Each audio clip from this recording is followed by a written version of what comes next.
because they had inscriptions about the end of this 13 Baktun cycle and the beginning of this 13 Baktun cycles, we can be fairly certain that the beginning and the end would mean something to them. Certainly the beginning is like a creation date. Now, an important question here, where I've also been involved in various debates, is the question as to when was this 13 Baktun cycle anchored in time? In other words, it could have been based on some date in the beginning date. They decide this must be the creation date. It could also theoretically be like what John Jenkins has suggested, that they focused everything on the end date and created 2,000 years ago a calendar that's just designed for that. Or there is a third possibility that some other date, they decide that today we are going to make the date for the beginning of, say, Baktun 9 or something like that.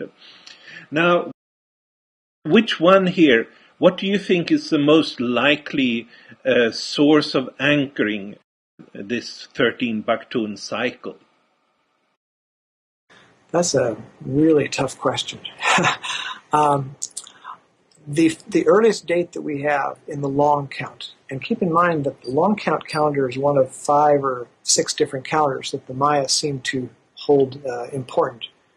The earliest date we have in the long count is on display right now in Los Angeles. I actually saw it day before yesterday.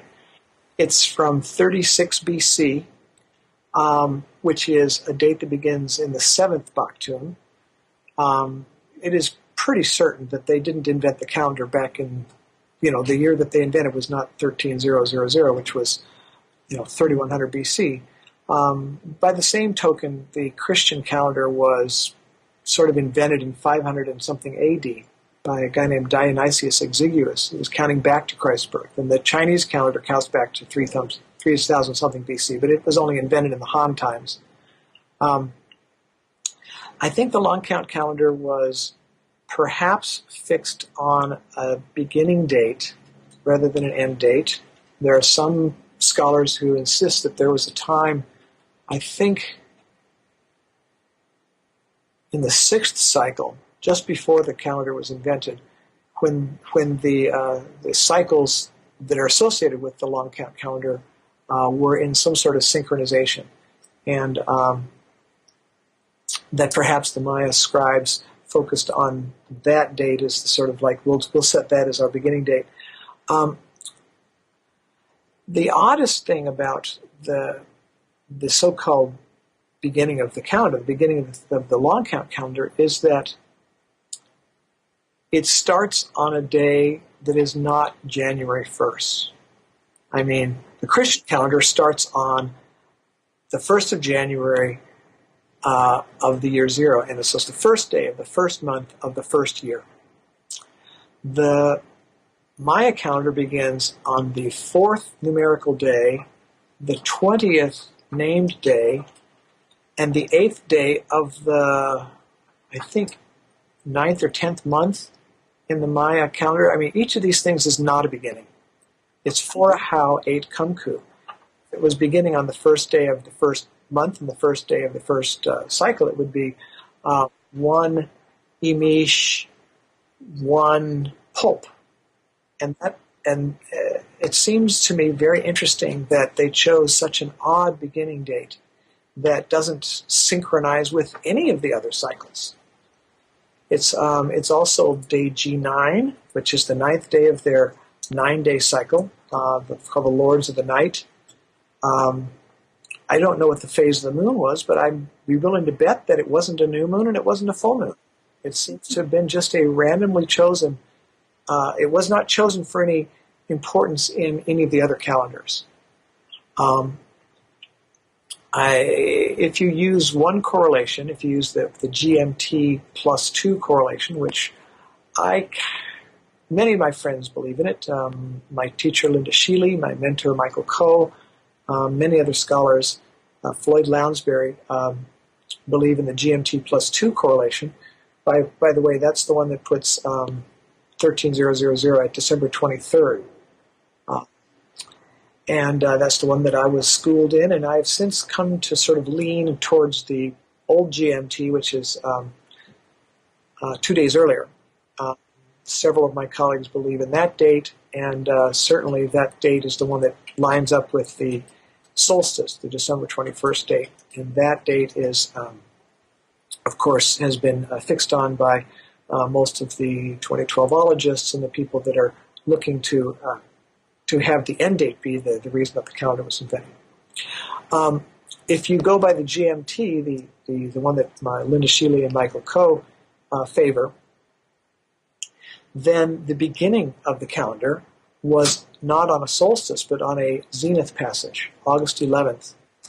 And the zenith passage in Izapa, which is perhaps the place where the long count calendar was invented, the zenith passages are very interesting because they're 260 days apart. And 260 days is the length of the Forahau cycle, the Tzolk'in cycle, which is the most important calendar in Mesoamerica. And in the tropics, solstices aren't that important. Northern climate, Sweden or England or someplace like that, winter is a lot colder than summer, and the shortest day of the year is a lot shorter than the longest day of the year, and so the solstices take on a great deal of importance in northern climates. But in the tropics, shorter days and longer days are not so important, and although there may have been some interest in the solstices and equinoxes in the middle preclassic, the very beginning, even before the long count was invented, it doesn't seem to have been particularly important to later, the classic Maya, for instance. It's almost never mentioned. When the kings of the Maya chose a day to be crowned, they never chose a solstice. There's of 80 coronation dates we have, none of them fall on, I take it back, one falls on a solstice by the GMT, and one falls on a solstice by the GMT plus 2. But that's an accident. The number of royal coronations, 80, randomly fall.